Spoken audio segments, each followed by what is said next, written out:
2,500 branded vehicles ordered by a 28-year-old official. The U.S. Department of Homeland Security is working to correct what officials describe as a multi-million-dollar error after ICE acquired thousands of branded vehicles that agents say cannot be used in everyday operations. The order was placed under Madison Sheahan, a 28-year-old deputy director appointed by then Homeland Security Secretary Kristi Noem. Despite warnings from field officers that conspicuously marked cars would jeopardize undercover enforcement work, the vehicles were emblazoned with dark navy paint, gold ICE lettering, and the motto, "Defend the Homeland." These are the very same branding that agents have said make them easily recognizable and unsafe for street-level operations. Now DHS officials are trying to amend remaining deliveries and strip the markings before they arrive. ICE usually relies on unmarked or low-key vehicles, so agents can work quietly without drawing attention. But in the second half of 2025, the agency ordered thousands of pickup trucks and SUVs with ICE logos and colors, creating a fully branded fleet for the first time since the agency started in 2003. Now what in the Trump world was going on at that time? Clown show. 2,500 vehicles were wrapped with the logo, name, and slogan. One source explained that career officials would not have supported such a purchase if consulted in advance. This is because driving identifiable vehicles tips off anyone in eyesight that ICE is out, making it harder to carry out sensitive operations. Another insider said the decision left many of the branded cars stored in garages or at detention centers, with some only used for custodial pickups. Currently, some were being used to transport individuals already in custody, rather than for street arrests or searches. What a waste on your tax dollars, Donald J. Trump. Who is Madison Sheahan, who ordered 2,500 branded ICE vehicles? Madison Sheahan served as deputy director with ICE from March 2025 until January 2026, that's 10 months. At only 28 years old, this makes her one of the youngest people ever to hold such a senior role in a major federal law enforcement agency. She resigned in January 2026 to run for Congress in Ohio's 9th District, characterizing herself as a Trump conservative in her campaign announcement.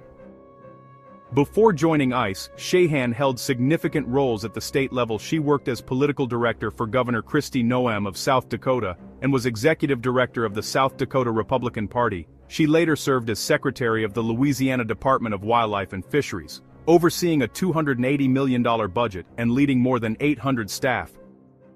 At ICE, she was responsible for day-to-day operations involving more than 20,000 employees, including criminal investigators and enforcement officers. She also helped implement parts of the Trump administration's aggressive immigration enforcement agenda. Noem gave her the big head. The Independent said DHS spent more than $700,000 on the fleet preview and more than $2 million on hundreds of wrapped vehicles, while the Washington Examiner reported a $225 million contract for 25 Chevrolet Tahoes, plus $174,000 to $230,000 in wrap-related work. This spending comes from a larger funding package, the One Big Beautiful Bill, which included about $23.6 billion for ICE. Critics have said the bill did not include enough rules to make sure the money was spent wisely. For ICE agents, the issue shows a bigger problem. Leadership sometimes makes major spending decisions without listening to the people who actually carry out the work. It's ridiculous because you don't want to advertise what you're doing. We're just hiding them in a parking garage somewhere because we don't want to drive them. Who wants to drive the marked vehicles? The marked vehicle order was not her only controversial decision. NBC News reported that Sheahan threatened the job of an ICE employee who proposed awarding a $100 million recruitment advertising contract to a cheaper rival than the firm Noem had already chosen. Sheahan told the employee the decision was a decision made by the secretary, then called him into her office and berated him until he backed down. 3 administration officials told NBC that a $100 million campaign, like the fleet order, was awarded without competitive bidding. It went to People Who Think and Safe America Media, the same contractors behind the $220 million self-deportation ad blitz that became a flashpoint at Noem's Senate testimony and a key factor in her dismissal. Lewandowski is in here somewhere.